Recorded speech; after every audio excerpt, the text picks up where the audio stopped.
Chef Yoda the dog here, coming to you for our Monday meal.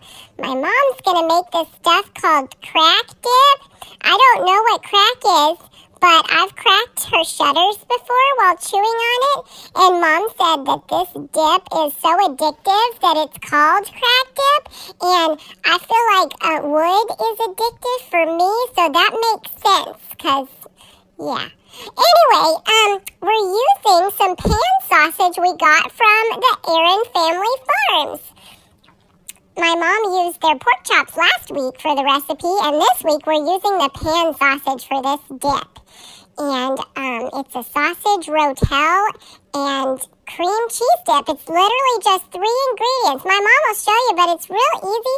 And she'll put a link to the video she got it from below. It's her friend, Tommy Bites Carolina Homestead on YouTube. And she's going to put the link to her video for this dip in the description box so you can get it as well. But it's so easy, just 3 ingredients. And she's going to double the recipe, so it's going to be 1 pound of the sausage and then 2 8-ounce bricks of cream cheese. And she's going to use, obviously, a non-dairy cream cheese. And there's going to be 2 cans of Rotel. So that's it. So easy. I basically just gave you the recipe. Watch my mom, and I'll talk to you later. Yoda the dog out.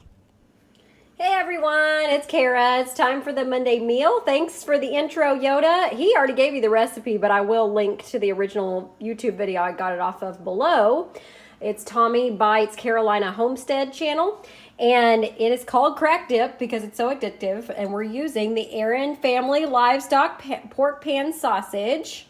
So a pound of that, we're doubling the recipe. So a pound of this, 2 8-ounce tubs of cream cheese. This is Daiya, so it's non-dairy vegan cream cheese. And then 2 cans of Rotel with the juice. So I'm going to cook the sausage, drain any grease, add the cream cheese, let it melt, and then add the Rotel, and I'll show you the finished product. All right, we have just added the 2 8 ounces of plain Daiya cream cheese, non-dairy, plant-based. And once it completely melts, I will add in the Rotel. But what you should know is there was little to